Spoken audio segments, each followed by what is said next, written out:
Hi, I'm Thais Skogstad, and I lead product marketing here at Data.World.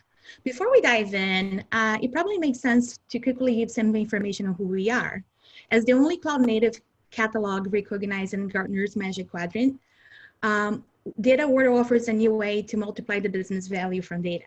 We help connect, align, and get more value from the intelligence, tools, and processes that are powering your business. Our cloud native platform creates a single view of your data from multiple sources so more people in the business can find, understand, and of course, use it. Built to include more of your business, Data.World makes data from anywhere meaningful to anyone so your people can quickly and confidently answer business questions, capture their work, and add it all to your company's body of knowledge.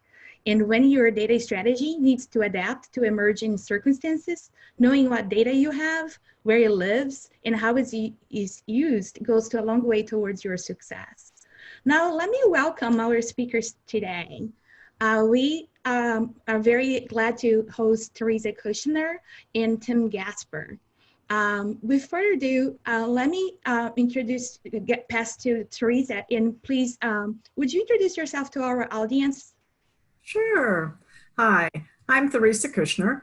I am a consultant with NTT Data in Dallas, Texas, and I manage for NTT Data the practice called Data as an Asset. I'm also very involved with their AI COE and analytics in that part of the world. And I'm here because one of the things that NTT Data just did is that today we have launched our brand new entry into how we're going to manage data, how data and data assets need to be managed. And we've started that with a big survey that we did that looked at a lot of customers and what kinds of issues they're having now that the lockdowns and the pandemics have hit us all, what we are actually doing with making sure that data islands get transformed into data insights. So, to give you a little bit of a background on this, our survey comes out today. You can read it in full force on the NTT website. But what we actually found is that most organizations, 80% of you guys out there, view your data as an asset, which is great. That's why you're on this call, because you're trying to figure out how to manage that asset with Data.World. But still, executives are wrestling with how to make their organizations data-driven. And that's going to be something that's going to be difficult too. You've got a lot of data, you just don't necessarily know what to do with it all the time, where to use it, and why to use it. And again, one of the things that we've seen time and time again, and this study just proved it out even more, is that we have decades of challenges with data that are still sitting in some of our rot, our redundant, obsolete, or trivial data stores. So our data silos and lack of leadership are causing some of our data not to be able to be used. Along with quality, integrity, integration, and security, the challenges are very effective. Our challenges are out there, and we're having them managing our data. Strong data governance gives structure to process during uncertain times, and that's one of the bottom lines of our survey. There were 3 things that we wanted to make sure that our customers and our sales teams understood about this survey. 3 things that we took away. 1, culture is key to realizing data value. Championing a data-driven culture from the top down is absolutely a necessity. The second most important thing is that once you have that, governance and how you manage that, how you manage the data in the organization is the second most important thing you can do. So establishing a strong data governance operation to secure collaborative relationships around your data is most important. And then finally, and third and last, is technology itself. Don't go looking to technology to solve your governance issues immediately. But when you find good technology like Data.World, you might apply it that way in order to accelerate your investments. So thank you, and I'll turn it back to Tyson now. Sure, and I want to say thank you and let our audience know that we can share the results from the survey as well. So with that, let me welcome Tim. Tim, can you please introduce yourself? Yeah, absolutely. Hey, everyone. Thank you so much for joining today. And we're really excited to first of all, have our guest and expert here, Theresa, to walk through some of what's going on from their perspective from NTT and be able to sort of talk about how we can do governance better and sort of the state of governance right now, but also introduce some new and exciting concepts. So I'm our director of product over at Data.World. I work with our engineering teams as well as our customers to really figure out how we use data catalogs and how we use data governance to create value for enterprises. And today I'll walk you through some slides that go through a little bit of sort of the methodology that we're looking at, as well as show you a little bit of software at the end and actually let you take a peek. We'll take a sneak peek at some of the underlying features that we think really support a better and a differentiated approach to governance. So without further ado, let me go ahead and share my screen. All right. So that should be showing up now. And I want to start off by just talking a little bit about the traditional model around governance. And so obviously this idea of data governance is not new. It's been around for a while, right? And the idea around data governance is to really wrap our hands around the data that we have and the activities happening around data in our organizations to ensure that information is being managed properly, right? And we've got this distinction of data management, the actual work with the data, and then data governance, which is a little bit more of a sort of a defining, enforcing, auditing, and controlling force to make sure that we're doing things well, we're doing things right, and we don't get in trouble, right? There's definitely a strong defensive mentality traditionally around data governance.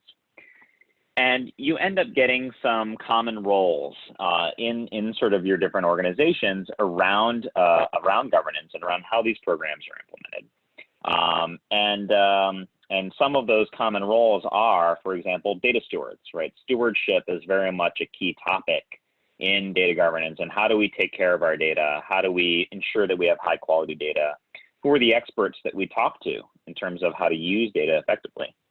We have concepts like data custodians, which I think are a little less common. I think for those that are very, very into sort of the realm of data governance, perhaps that's something you're more familiar with, or sort of regulatory compliance. But sort of the people who have to take care of the data themselves, typically the more technical people. Now, when you bubble up more to the strategic side, you have sort of your data trustees, who are maybe the people who are thinking about the policies or the standards at a high level in your organization. Right, they probably don't actually have the title data trustee. That's just a hat they wear. And that's actually a common theme among these, is that they're often hats you wear. With maybe the exception being the data architect. There are a lot of people who have that role in our companies. And they are looking at technically how are the right ways to sort of design our systems to manage that data effectively and govern it effectively. And you may have programs in your organization that are things like a governance council, or perhaps you're thinking of putting that kind of a council together so that they can actually go and review your policies, approve new initiatives, and ensure that things don't go off the rails, right? It's a mechanism by which to provide executive oversight. And just before we move into some additional sort of analysis and topics on this, I was wondering if maybe I could loop you in a little bit, Theresa, and ask you a question here. Is this, the common model that you see in a lot of the businesses and sort of the clients you work with at NTT? And is there anything that you would kind of add in terms of, what is the typical approach to governance that you see very often these days? Yeah, I say this all the time. In fact, that's a very common approach to the way that we recommend things and the way that it normally gets delivered inside an organization. I will stress that one of the things that's important is to find the subject matter expertise within your organization. And oftentimes that is the data steward, because they are at the heart of everything. They are the people who understand the data the most and the ones that you can rely on to feed information to the next appropriate level. The other thing I found, and this is just a caution, you see that little, that on your chart, it's very, very evident is there is a barrier. It's a line between data steward and trustee. And there's a line between steward and custodian. That line is where the magic happens, in that the stewards have got to be able to translate what they do into a way a trustee can understand. And so I think that that's one of the things that Data.World that I've seen that it can help you do, is make that transition between data steward and trustee and data steward and custodian, from the business to the technical and from the different layers within the organization. I think that's an excellent point, and thank you, Theresa. I think that that's going to be a theme that we see throughout this presentation here, is that the ability for communication and collaboration to happen across these lines is critical, because simply defining these roles and putting this sort of traditional platform in place is a very, very important step, but it can leave a lot of things missing still. And I think that's where we'll kind of go next, which is that just because you implement the things you saw on that slide doesn't necessarily mean that you've spun the flywheel and really gotten that process to work at scale and quickly across many different dimensions. And here are some common issues that we see around governance with our customers and in the marketplace today. And that's, first of all, oftentimes governance programs are implemented in a very defensive context, right? Which makes sense, right? The thing that is obvious is that we don't want to get in trouble around GDPR or CCPA. We don't want to get in trouble with financial regulatory bodies. It's important that we safeguard the data, both for the purposes of sort of not getting in trouble, but also because of trust with the consumer. We're trying to engender and build that trust with the end users, and any small PR fiasco can go a long way in losing that trust. But what ends up happening often is that when these programs are implemented, they fixate very, very closely and almost to an exclusion around some of those risk and compliance-oriented aspects, which creates a disconnect, because there may be certain processes or certain people that are focused around that. They implement certain solutions or policies in place, but it really has that focus in mind, not necessarily value creation or some of the other types of benefits that we'll talk about a little bit more in this deck. Oftentimes, these processes are not necessarily designed to be fast or agile. They're designed to do a lot of upfront work to design the right policies, to design the right standards, but those things can be a bit immovable and a bit difficult to evolve over time, especially as the things change in the world, the changing regulatory environment, for example, or the changing growth in data and complexity itself, right? Whether it's the volume of data, the velocity of data, or I think we've finally evolved now as a data management sort of universe. You know, I feel like we always were talking about the 3 V's before, sort of the big data stage of development. But I think everyone now is really coming to appreciate and really see that the biggest problem here is complexity. The sort of the variety and complexity of all the different systems and people and use cases is making it very hard for traditional models of governance to work in this new sort of landscape. And so one of the things that we want to figure out is, how do we avoid these problems, right? And what ends up happening when these problems happen, when we have the challenges around actually accelerating business value, you run into a bunch of very common scenarios. And here are a few sort of images to kind of bring to light some of the emotions that maybe some of these may make you feel. And for those of you in the audience who are data practitioners and face these issues in your day-to-day, every day, every hour, I'm sure that this may hit a little bit of a nerve for you. For example, the data breadlines that form, right? We create these bottlenecks, these processes where, you say, hey, I really need access to that data, some data, please. And that data takes, 3 months for it to get approved by this level, and then it's got to get approved by that level. And I think it's in somebody's inbox right now. I'm not sure who I'm supposed to email to figure out whose inbox it's in right now. I'm sure that those are all kind of feelings that resonate. Data silos forming, right? Just because we put these processes in place doesn't necessarily mean we're busting those silos and we're causing collaboration to happen.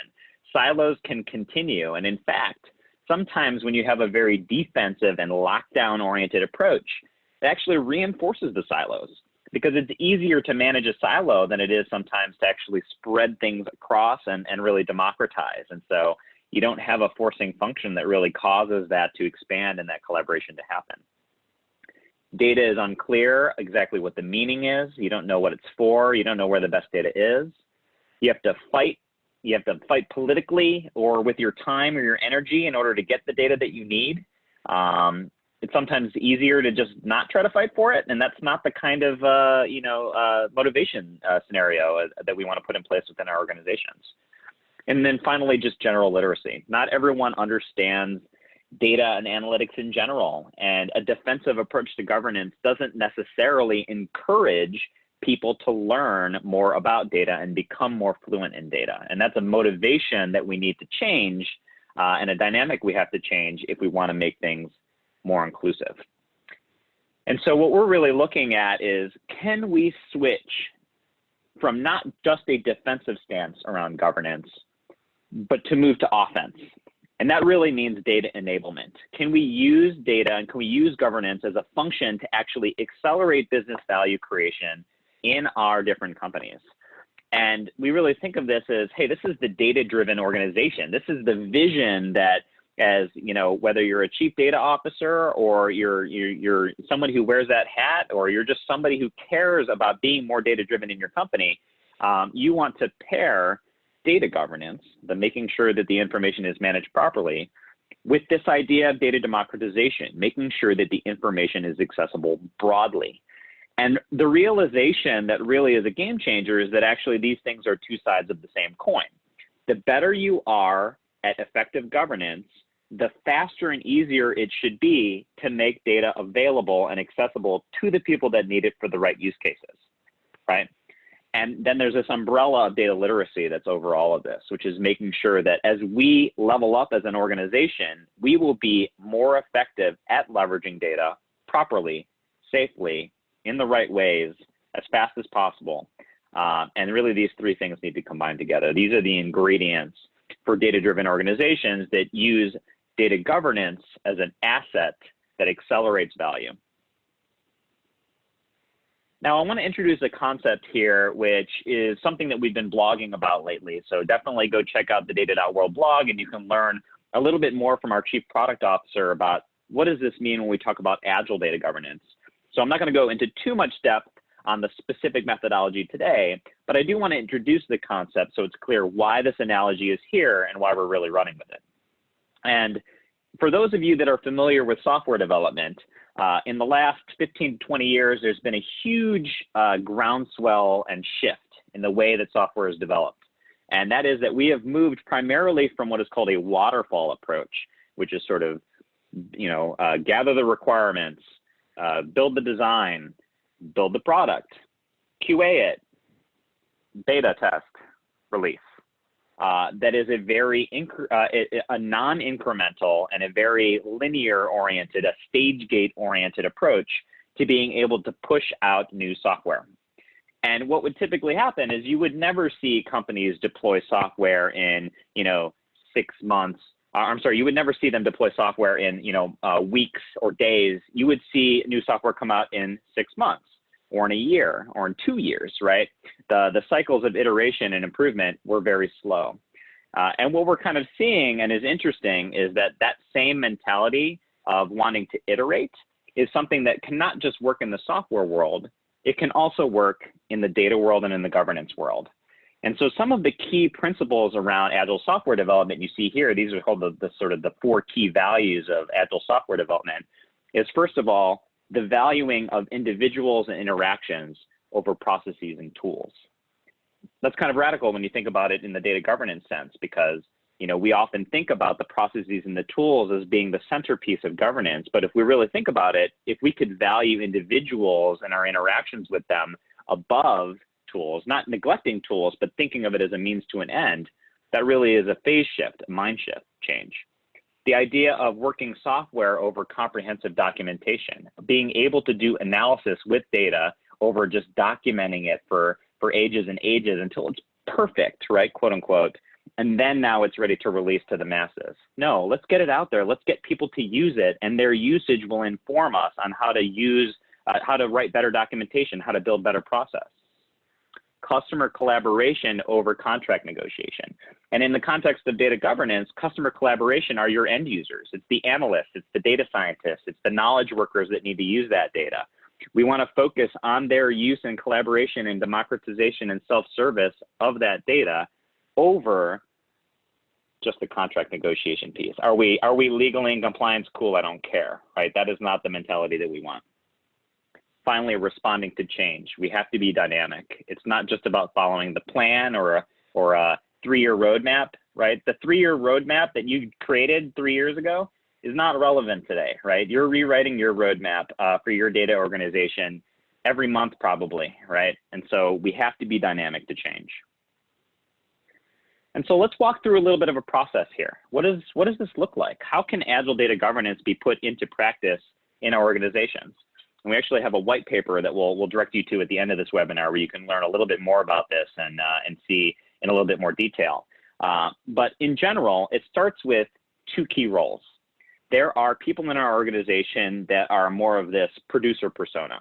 They're people that are creating the data, managing the systems of data.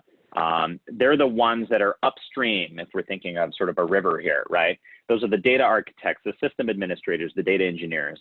They're the ones that are initially creating this data and have a very key role in the quality and the accessibility of that data downstream. And then you have the consumers.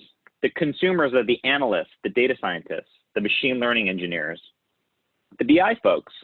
And don't forget all the other knowledge workers in your organization. Sometimes it's easy to forget them. And you know, we do talk to some companies sometimes when they're thinking about their data catalog initiative, and they're only thinking about, oh, my data analyst and my data scientist. Well, think of all of the people in your organization that are consuming that Excel file, or consuming that Google spreadsheet, and are emailing it around, or are dropping it into a random folder in Box or OneDrive somewhere. Those people are knowledge workers that are leveraging data. And is the data that they're leveraging quality? Is it the most recent? Where did they get it from? What's the lineage? So really do think about them as being included in this process as well, and the expertise that they have and the feedback that they can drive back in, which we'll talk more about in a second. These are the people that are involved in this process, producers and consumers. But don't get over-indexed on the roles that I put here in those bullet points, because that's really just for sort of illustration purposes. I want a starting point for where you can think about in terms of who these people are. These roles cannot be fixed, right? And you'll understand that in a second, because we want to take a use case driven approach here. And depending on the use case, depending on the situation, sometimes these roles can shift, right? A data engineer can be the source in one use case who's providing their downstream consumers. But in another use case, they may be the consumers. Somebody is providing them the data that they need that they can then transform for some purpose. And so you really do need to think of this as a use case by use case sort of situation. So use cases, what do we mean by that? These are business questions. They are business problems in your organization. And one of the shifts that we really talk to our customers about and really push them towards is not to just think about it as a process-driven approach. What is the process we should start with?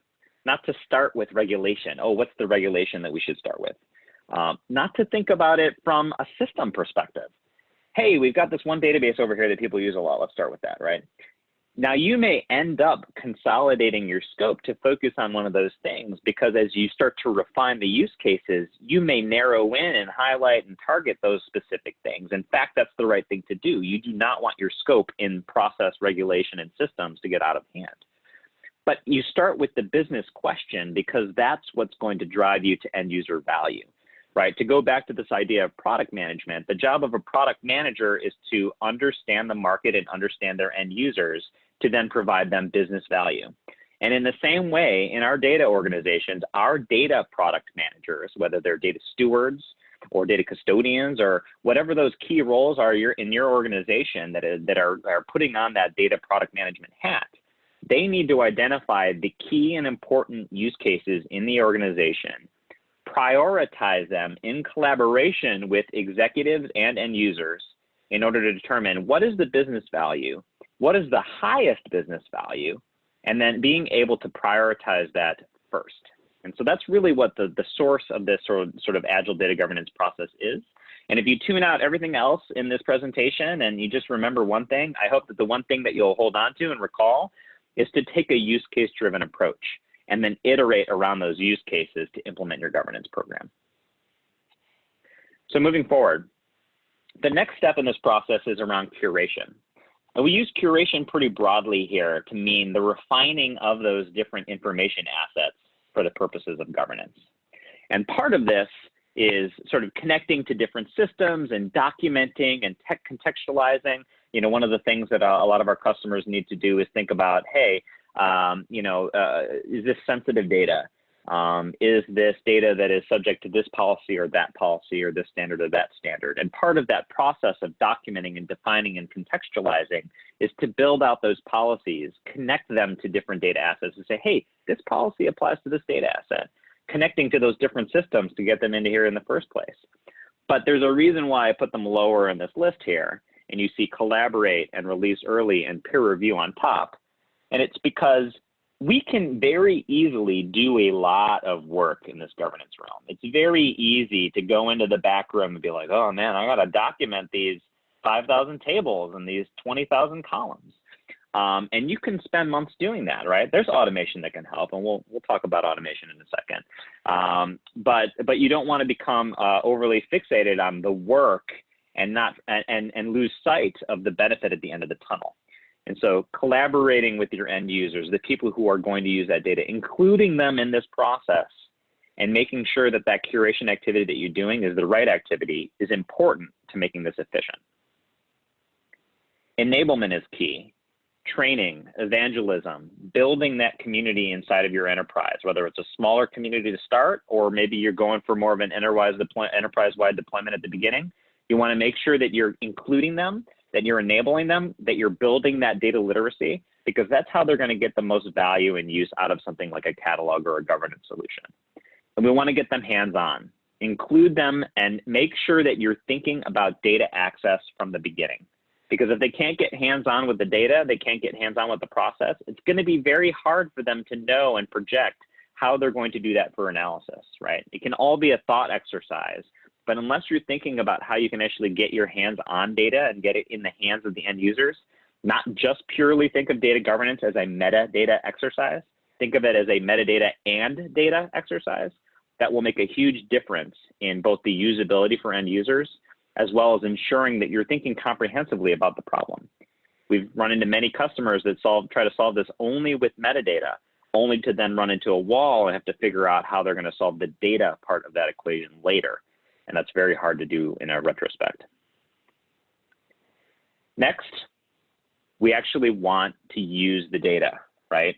And that means the consumers are finding, understanding, and trusting the data. They understand what the quality is. They can browse it. They can experience it. This is really an important role of the catalog. And then be able to request access to it. When they do have access, you want them to be able to analyze and work with that data, and we want them to actually document what they're doing with the data. What's really, really critical, and we've seen with a lot of our customers, is that they go into the catalog and the governance solution thinking of just about an inventory and an index of sort of what's out there. And what they very quickly get to towards the end of that process is realize, back to the point of use cases, that it's really about the insight and the business value and the use cases that are coming out of it. And so if you can help people to understand what the use cases are and actually build a use case catalog and an analysis catalog, that can be way more valuable than a data catalog. I mean, the data catalog is table stakes, right? You have to have it in order to get to the second piece of it. But those recipes, let's call them, of how to do analysis for different use cases can get you so much farther than, you know, simply knowing that a table exists and what's in that column, right? And what this does is it all feeds back, right? Those questions get answered, but they create new questions. And when you show people those use case recipes and when they're learning about how the data is being used, it brings up new questions that we want to answer from an analysis perspective. And it brings up new ideas for new sets of data, new processes, new standards that need to be put in place to grow this process so that we can include more. And what's important is this learn and iterate piece right on top here. The producers don't just release it, right? It doesn't stop at enable and you say, okay, it's out there, I've released it, bye-bye now, right? You actually need to be involved with them to measure what they're doing, to audit what they're doing, to collaborate with them, to advise them. And these people are going to be involved in things like crowdsourcing and in the requesting of access. So producers and consumers have to keep working together throughout this entire process, through the iteration loop back to the next use case. So that's where this loop is, and that's where this gets agile, is that we want to do this process as fast as possible, end to end, and then loop it back. And it's all about rinse and repeat, rinse and repeat. This is the process that we want to iterate over and over and over again. And actually, just to explain something, I'm going to skip forward a little bit, and then I'm going to go back. So this is kind of the normal process that we typically look at, right? It's, hey, let's define our standards, let's define our policies, let's build our workflows, let's do our release.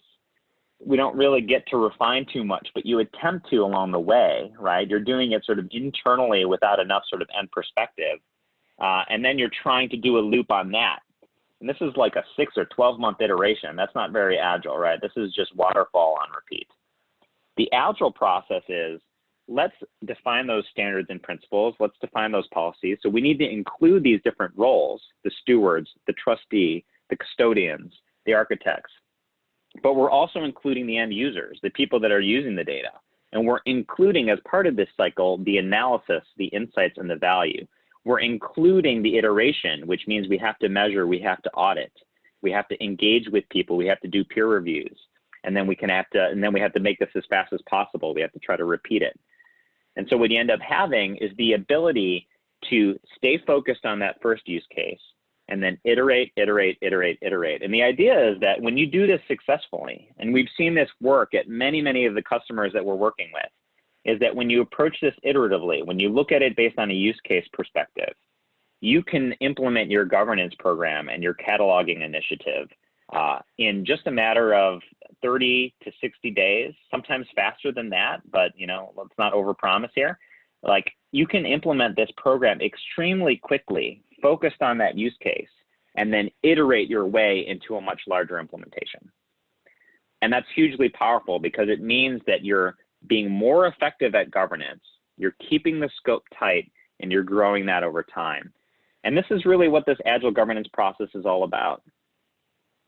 So I'm going to back up here and show a couple other slides, and then we'll pause for a second before we do any demoing. One of the topics we wanted to talk about was around AI and ML and automation. And there's definitely a lot of excitement in both the sort of cataloging realm as well as the governance realm around what the role is of that. And are there any magic pills that we can take that will allow us to just have governance happen somehow? That it's just going to there's going to be some magic element. And I know we're all practical people, right? We know that there is no such thing as a magic pill, right? But hey, AI and ML has advanced a lot. We do want and hope that there's going to be a huge change here, a huge impact. And the answer is that things have evolved a lot, right? There are some ways that AI and machine learning can have a strong impact. And I kind of encompass this down in this bottom right-hand corner here, which I call machine intelligence. And this is the role of these different automated processes in helping to build intelligence in our organization. However, it alone is not enough. And in fact, it is only one leg of sort of a three-legged stool, and it may not even be the most important leg to really get an effective governance program working in your organization. The other two legs, which are just as important, if not more important, are at the top here, you see expertise or expert intelligence.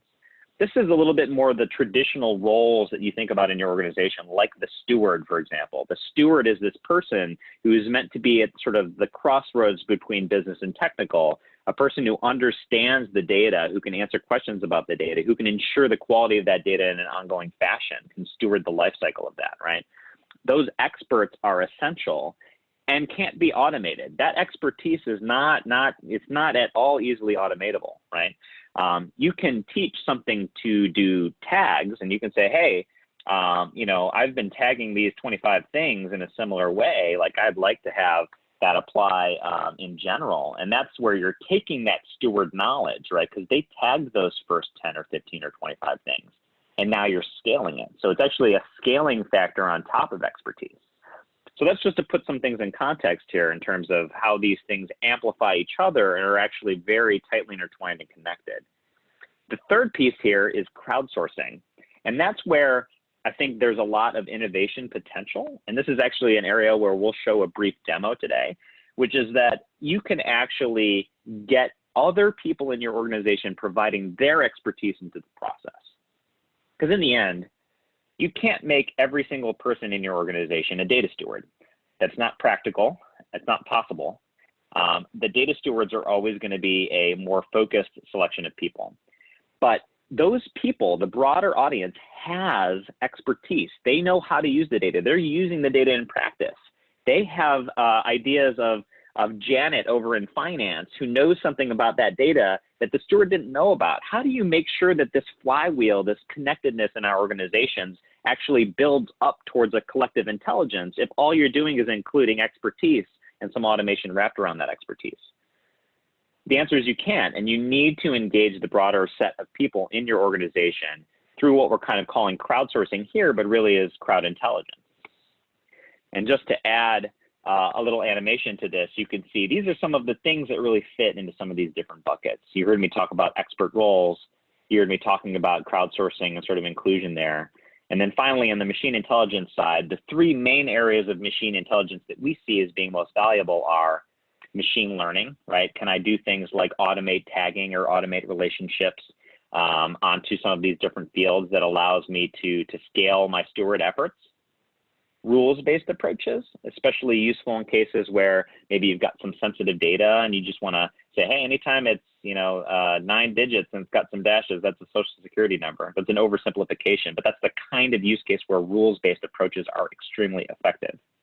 And then finally, an area where Data.World I think really stands out and shines a lot is around the graph and semantics piece. And that's where, as you're building knowledge, as you're connecting in this data, this analysis, and these people, what's going to end up happening is themes are going to form. You're going to want to be able to create abstractions and structure and hierarchy on top of that, and do things like natural language processing. Do things like be able to query your data as though the data were your glossary. I know these are some out there ideas, but these are the kinds of things that graph and semantic allows you to do, and why you see folks like Gartner and others saying things like data catalog and data governance is the first step on the path to building your enterprise knowledge graph. So these are the pieces that come together to really create an AI and ML and automation in this landscape, and how at Data.World we kind of think of these three things really working together and helping each other. So what are some of the business values that shake out of all this? We'll kind of wrap this up with the business value and then a quick demo. The impact of being inclusive. When you are including all the people in your organization, you're able to bring expertise from wherever it may be. Now, you may have expert roles, but there are a lot of people that understand about the context of that data in ways that's going to be able to add to that value. And there are people that are using data in unexpected ways, and the stewards and the product owners need to be able to figure out that information in order to do their job better, so they can iterate better, so they can spend less time curating, and they can spend more time creating business value. So you've got to engage all those people and get that expertise out there. User friendliness is also very critical. And when you are inclusive and you include a lot of people, it forces you to create a data catalog that isn't just a place to nerd out, right?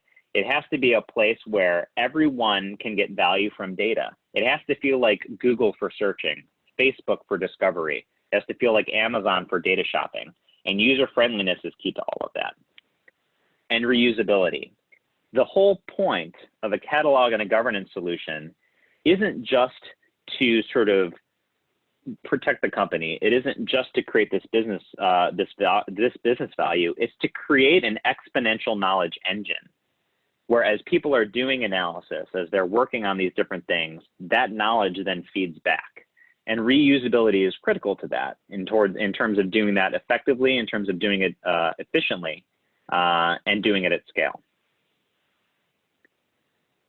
We talked about this, so we'll skip through that, and we'll go to the innovation and business value. You can expect when you implement Agile data governance that you will achieve faster speed. We think of this as self-service consumption, where you're able to go and find the data that you need. You're able to understand the context around it. As a data producer, you're able to build the context around that and do that all quickly to try to eliminate those data breadlines. You should not have to wait months and months for an important data set to get documented. You should not have to wait months and months in order to get access to a data product that exists in your organization. Visibility. You want to see the data that's out there, and you want to be able to bring it together in order to eliminate those silos and eliminate those rogue databases or rogue data processes.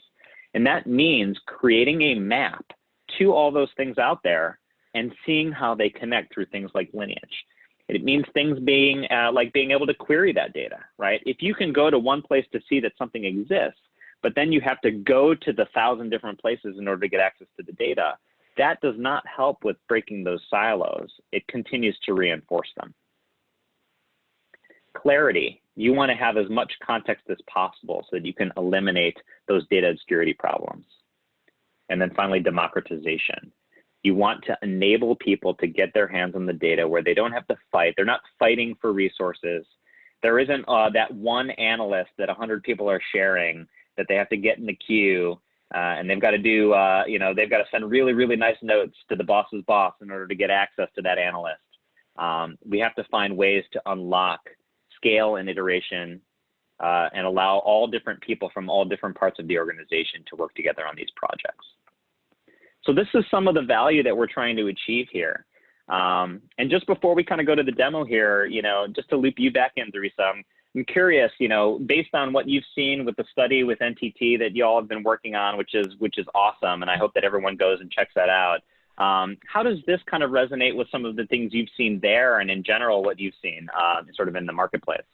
Yeah, definitely it resonates for sure. And this whole idea of speed and trending, everything is going to be moving faster coming out of this pandemic, and trends that we had seen just sort of on the edge are all of a sudden being pushed to the forefront. One of the things, I loved your chart with all of the beautiful colors where you talk about the waterfall and then you talk about Agile. That, however, is going to, when you do that complete process on a very small project, and then you do the next one, the governance team takes on a different sort of responsibility. Now it's their responsibility, just like you said in these slides, to make sure that they manage those learnings across all the different projects that are happening at one time. So that becomes a very important part for what they're doing. That's why governance in any form, and we need another word for it probably, because governance has started to mean policing, which is not what's intended to be.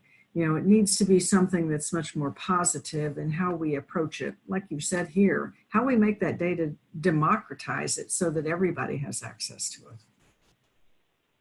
Yeah, I 100% agree with you. I know it's hard sometimes to create new terms. And so, I've heard folks throw around data enablement, which I really love. I love the idea of, data management and sort of data fabric, including things like governance. But, wherever we land from a terminology standpoint, I certainly hope that that we move in this direction as a space, because I think it's the way that we scale these sort of things effectively.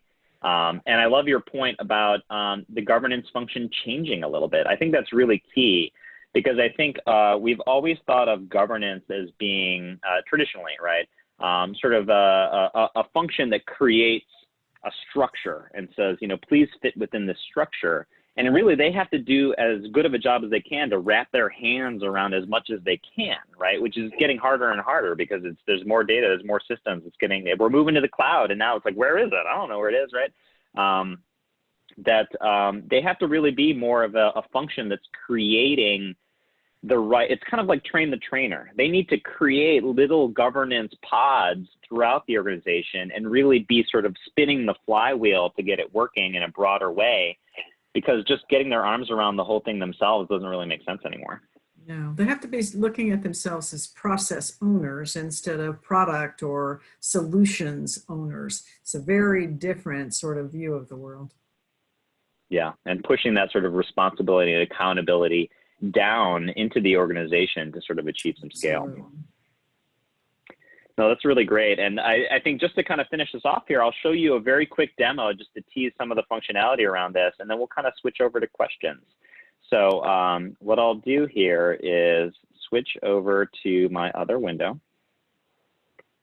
So let's zoom in a little bit. So here you can see I'm logged into data.world as an analyst. His name is Bob. And one of the things that Bob may want to do is, search for data in the organization and actually start to do some analysis. And so let's say he wants to find some data around the retail orders in his particular company because he wants to analyze shipping or profitability related to those orders. And so he can see things like business glossary terms. He can see that some of these terms have gone through a certification process showing that an expert person, right, this is where we're embedding some expert intelligence into the system, has said that this is a good asset. I recommend the use of this. You can see things like facets and filters in the search that allows us to drill down into just the things that are approved, just the things that maybe are not confidential and not sensitive. Perhaps things that come from particular sources. So you can see how, what you're doing here is you want to try to embed a lot of these different governance concepts as much as possible in seamless ways so that it doesn't feel like sort of a workflow or a process where you're sort of waiting in that data breadline. It's everywhere, it's pervasive, it's integrated into the overall user experience. And when you look at things like data, for example, you want to make sure that as much of the information is there as possible, but not more than what you need in order to make a good and trusted decision about that data. For example, you may want to look a little bit at some different data quality metrics. You may want to know what is the PII in this particular table or data set. You may want to be able to look at what are the applicable policies and standards associated with this data so that I can make sure that I'm using it in compliance with the intended use. And you may want to do things like look at some of the approved sorts of dashboards and things like that that are connected with this to not just understand what the well-governed data is, but also what the well-governed actual dashboards and things are. And so I'm going to hop over and look at something like this commission model dashboard, where again we have all that sort of great metadata. We can see, a preview, which is an optional thing here. Some of our customers turn this off, but it's kind of a neat thing. And then say, this is the analysis I want to use. Now, the thing that I want to show and kind of end this off with is, we talked a little bit about crowdsourcing and the key of engaging the crowd and getting more of that expertise and knowledge out from the sort of the general audience in our organizations and bringing that into this process. And so one of the things that's unique to data.world, this is a feature that's currently in private beta, so you're getting kind of a sneak, sort of a VIP preview here, is this idea of suggesting changes to data. So I'm just a viewer here, right? And this really gets me into sort of this model that's very similar to like a Google Docs, or if you're using Office 365, something like a Word 365 situation, where I want to suggest some changes. And this is great because one of the things that we see a lot of companies struggle with when they implement a governance or a catalog solution is they get stuck into sort of, I call it role hell. You get stuck in role hell where you're trying to figure out like, how do I define the exact rights for a given user to have that, they can do the right amount of stuff, but they can't do this, and they can see that thing, but they can't see that thing. And you can imagine how complicated that gets. And it's already complicated from a data access perspective. And now you're going to introduce that on the metadata side, right? You can see how that's a ball of yarn that you can get stuck in. But this idea of a suggestion tier is very powerful, because that means that you can allow varying levels of people to suggest things. And if it's a bad suggestion, you reject it. If it's a good suggestion, now we're including it in our collective intelligence. And so let's say I want to suggest an additional table to be added here, right? And so let's say that there's an additional table here, this sales order table that I'd like to add. I can easily, as an end user, select that and say, let me add that. Let me review my changes here and say, hey, steward, I really think this table is important because it was used for analysis like this. Obviously, you should do a better job of writing your business case when you're trying to lobby for a steward to approve this. But assume that I did a good job here. And then let's save this one change. And now what I'm going to do is I'm actually going to switch over to the data steward now. So I'm going to pop out, and Sarah Smart is our data steward. She's the one who's in charge of that table in terms of helping with its quality lifecycle, answering questions, and sort of approving some of the metadata changes around it. And what's really cool is that now in this upper right-hand corner here, we can see that 2 seconds ago, 19 seconds ago, it's all real time here, Democorp Bob, he has suggested some changes. And so I can click on that changes link and I can see that, okay, Bob has made a suggestion. He thinks that we should add this table. Let me go ahead and show this message. And you know what? I agree with this. We should include this, right? And I could easily say approve suggestions. And now when I scroll down, you'll see that now sales order is a part of this. So that just goes to show, you know, you don't need a complicated workflow or, you know, to spend 3 or 6 months designing a process to accommodate agile governance. It's something that can be embedded into your processes. It can be embedded in your approach and in your technology when you work with tools like Data.World. Now, just to end this off, I will remove this because you can see that's red. So it's like, oh, that was a bad idea. I shouldn't have added that. So let's go ahead and kill that. Now it's been removed. So the power of being a steward. So thanks everyone for kind of checking that out. With that, I will switch back over to the slides here. We'll put this up right here. And I'll hand it back over to you, Taizi. Sure. So we got some very good questions from the audience today. I have one from Samir, and he's touching in 2 terms that Teresa brought up to the presentation. Is there a difference between a data owner role with a data custodian? Are they the same? That's a really great question. I can start with that, and I'm curious, Teresa, your kind of thought process there. From my perspective, a lot of times I see organizations kind of use them interchangeably. Oftentimes a data owner is a technical person who, you know, if they need to make a change to a database, or maybe they need to provision the user on the database, typically they are the more technical user. I think data custodian has a little bit of a more regulatory and compliance kind of bent to it versus data owner, which is a little bit more sort of generic stewardship and governance. I have seen some companies, though, use the term data owner to mean data steward. So I think that, you know, these terms can be used and abused, and it really depends on what the vocabulary is for your organization. So at least that's been my sort of what I've seen. I'm curious, Teresa, if you've seen something similar there. Yeah, I actually have seen data owner belong to the business side of the house because the IT or the solutions people don't want to own the data. They want the business to own it. And then the custodians become part of the governance process, whether that's, and usually that's a mixture, that's the person that sits in between somewhere in a data management organization that's taking care, making sure it's clean enough to be managed and that it's accessible. But, you know, it's ownership equates to accountability. And that's the one thing that has to happen, is that you can't own something without being responsible and accountable for it. And I've seen a lot of people who want to own it without necessarily that side of the responsibility included. Yeah, the responsibility part is important there. And sometimes terms like data owner can be a little confusing. So one best practice I've seen lately in a couple of our customers is actually to call them like a tech owner versus a business owner. And sometimes when you do things like that, you can create a little more clarity. Yeah. Thank you. So in an established enterprise, don't you need to have taken a more arbitrary approach internally in order to get people to change? Can you repeat that question one more time? Sure. So if you are already in an established enterprise, isn't necessary to take a more arbitrary policing approach to governance? Otherwise, it wouldn't be too hard to get people to actually be open to change.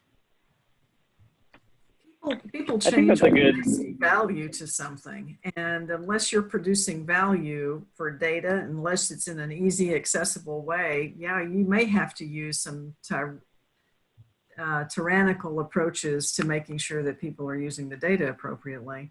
However, I will say in some highly regulated industries, there are reasons why you do strict governance for your data, because you can get in big trouble. And that is, my boss said to me the other day, just do this to make sure that you keep me out of jail. And that's exactly one of the things that has to happen with some of the data that we manage and make available. Yeah, I think that's a really good point. And I think what's important as a takeaway here is that agile governance as a concept should not be thought of as a way to make light of the importance and the business criticality of being safe and making sure that you're staying out of jail, that you're following the right processes, that these things, these more traditional models and the idea of agile data governance need to come together to form a faster and more iterative approach, a more business value-driven approach, while still not forgetting that you need to make sure to do the right things and have the right top-down oversight and executive sponsorship to do the right things and actually get people to follow these approaches. Thank you very much. We are running out of time, so we have some questions we're going to follow up afterwards. I want to thank you both, for the panelists, Teresa and Tim, for your time today. And for the audience, if you want to learn more about the topic that we covered today, go ahead and download the Agile Data Governance white paper that we are highlighting here in the presentation. Thank you very much and have a good day.